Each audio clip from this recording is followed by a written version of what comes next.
질문 하나 드리겠습니다. 만약 한반도 통일이 우리의 소망만이 아니라 주변 강대국들에게도 이익이 되는 상황이 만들어진다면 어떻게 될까요? 70년. 한반도는 세계에서 가장 오래 지속된 분단 상태에 놓여 있습니다. 독일은 통일했고 베트남도 통일했습니다. 하지만 한반도만은 여전히 휴전선으로 나뉘어 있죠. 그 이유는 간단합니다. 우리 주변에는 미국, 중국, 러시아, 일본이라는 4대 강국이 자리 잡고 있고 이들은 저마다 한반도에 대한 각자의 이해관계를 갖고 있기 때문입니다. 만약 통일이 이들 강대국에게도 이익이 된다면? 만약 통일이 위험이 아니라 기회로 받아들여진다면? 만약 70년간 작동해온 지정학적 균형을 깨지 않으면서도 통일로 나아갈 방법이 있다면? 오늘 영상에서는 실제로 논의됐던 구상들을 바탕으로 한반도 통일이 가능해질 수 있는 시나리오를 탐색해보겠습니다. 이것은 확정된 미래가 아닙니다. 하지만 우리가 준비할 수 있는 가능성 있는 미래의 모습입니다. 먼저 왜 통일이 이토록 어려웠는지 이해해야 합니다. 1945년 해방 이후 한반도는 미국과 소련의 냉전 구도 속에서 남북으로 나뉘었습니다.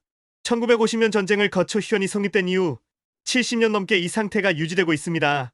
그동안 여러 번의 통일 시도가 있었습니다. 7.4 남북 공동성명, 남북기본합의서, 6.15 공동선언, 14선언, 그리고 2018년 판문점 선언까지. 하지만 모두 지속되지 못했습니다. 왜일까요? 표면적으로는 남북한의 체제 차이, 북한의 핵 문제, 상호 불신이 원인처럼 보입니다. 하지만 더 깊은 이유가 있습니다. 미국은 동북아시아에서 중국과 러시아를 견제하는 전진기지로 한국을 활용하고 싶어 합니다. 중국은 자국과 미국 사이의 완충지대로 북한을 유지하길 원합니다. 러시아는 동북아에서의 영향력을 잃고 싶지 않습니다. 일본은 통일한국이 경제적, 군사적 경쟁자가 되는 것을 우려합니다. 이것이 냉혹한 현실입니다. 우리가 아무리 통일을 원해도 주변 강대국들이 현상 유지를 선호하는 한 통일은 요원합니다. 그렇다면 질문을 바꿔봅시다. 어떻게 하면 강대국들이 통일을 원하게 만들 수 있을까요? 2010년대 한국의 연구자들과 정책 기반자들은 전혀 다른 접근을 시도했습니다. 기존의 통일 논의는 주로 이념적이거나 민족주의적 관점에서 이루어졌습니다. 우리는 한민족이다. 분단의 아픔을 치유해야 한다는 식이었죠. 하지만 새로운 접근은 달랐습니다. 통일을 강대국들의 경제적, 전략적 이익과 연결시킬 수 있을까? 이 발상의 핵심은 간단합니다. 첫째, 통일 한국이 강대국들에게 위협이 아니라 기회가 된다는 것을 보여준다. 둘째, 각 강대국이 현재 가진 절박한 필요를 통일 한국이 해결해 줄 수 있음을 증명한다. 셋째, 통일 과정에서 각국이 경제적 이익을 얻을 수 있는 구체적 방안을 제시한다. 이론처럼 들리시나요?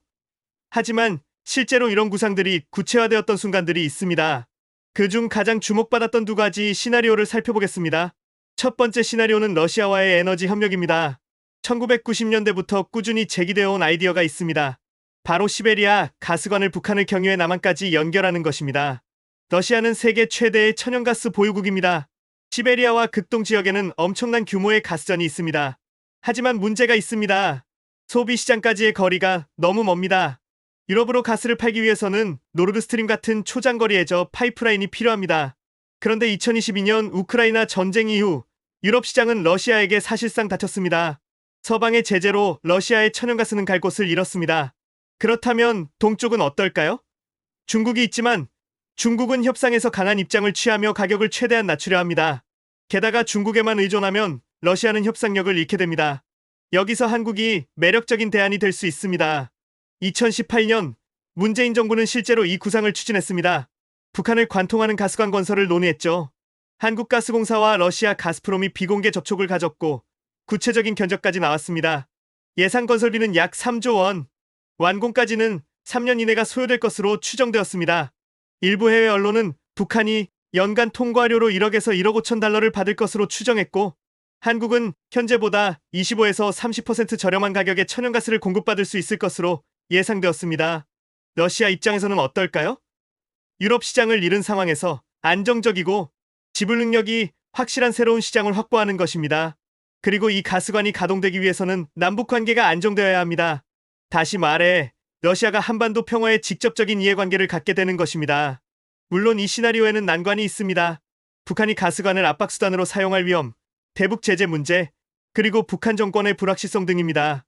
하지만 중요한 것은 이것이 단순한 상상이 아니라 실제로 검토되고 견적까지 나온 구체적인 계획이었다는 점입니다.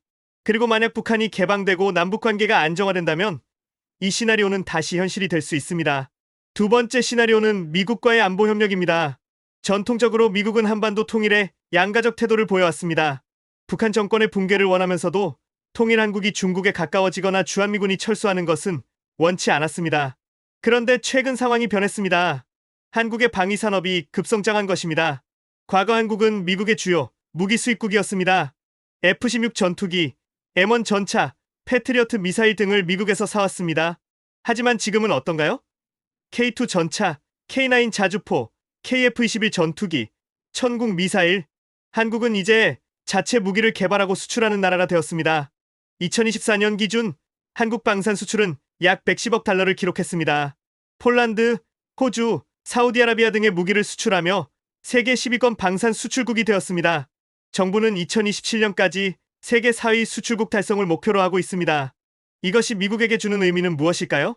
과거에는 한국이 미국 무기를 사주는 고객이었기에 미국은 한국의 안보 불안정이 어느 정도 이익이었을 수도 있습니다. 하지만 이제는 다릅니다. 자주국방 능력을 갖춘 한국은 미국에게 부담이 아니라 자산입니다. 중국의 팽창을 견제하는 데 있어 스스로를 방어할 수 있는 동맹국만큼 믿음직한 것은 없습니다. 더 나아가 통일 한국은 어떤 모습일까요? 7천만 명 이상의 인구, 남한의 기술과 북한의 자원, 대륙과 해양을 잇는 지정학적 위치. 만약 통일 한국이 친미 성향을 유지하고 주한미군 주둔을 허용한다면 미국은 동북아에서 훨씬 강력한 동맹을 얻게 됩니다. 게다가 통일 한국은 경제 규모도 커져서 미국의 중요한 경제 파트너가 될 수 있습니다. 물론 전제 조건이 있습니다. 통일 한국이 반미나 친중으로 기울지 않아야 한다는 것입니다. 그리고 이것은 우리의 선택에 달려 있습니다. 미국 입장에서는 이런 계산이 가능합니다. 통일 한국이 친미 동맹으로 남는다면 통일은 위협이 아니라 전략적 이익이다. 하지만 현실은 그렇게 간단하지 않습니다. 넘어야 할 산들이 많습니다. 첫 번째 장애물 중국. 중국은 통일 한국을 가장 경계합니다. 특히 주한미군이 북한 지역까지 확대 배치되는 것을 절대 용납하지 않을 것입니다. 중국에게 북한은 미국과의 완충지대입니다. 중국의 경제 보복도 무시할 수 없습니다. 2017년 사드 배치 당시 한국 기업들이 중국에서 겪은 어려움을 기억하시나요? 통일 과정에서 중국이 어떤 압박을 가할지 예측하기 어렵습니다. 두 번째 장애물 일본. 일본은 통일 한국이 경제적, 군사적 경쟁자가 되는 것을 우려합니다.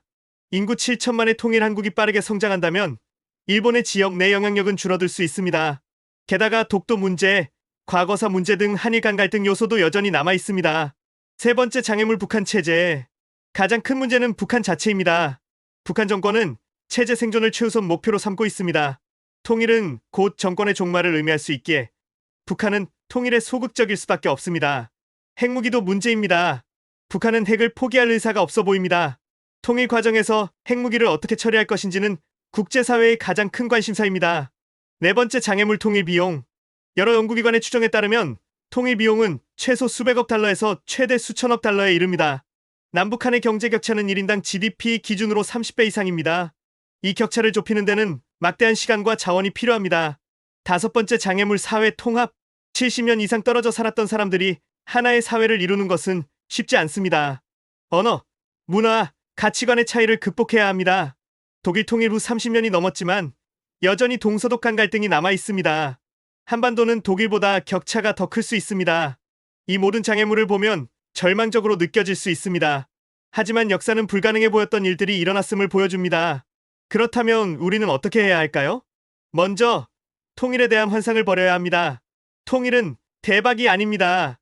하룻밤 사이에 모든 문제가 해결되고 우리가 선진국 대열에 오르는 마법 같은 사건이 아닙니다. 하지만 통일이 재앙도 아닙니다. 막대한 비용과 혼란만 가져올 위험천만한 모험도 아닙니다. 통일은 준비하기에 달린 선택의 문제입니다.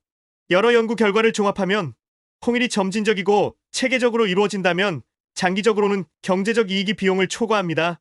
국회 예산정책처는 2060년까지 통일 비용 4,657조 원이 발생하지만 경제적 편익은 일경 4,451조 원으로 약 3배 많다고 추정했습니다.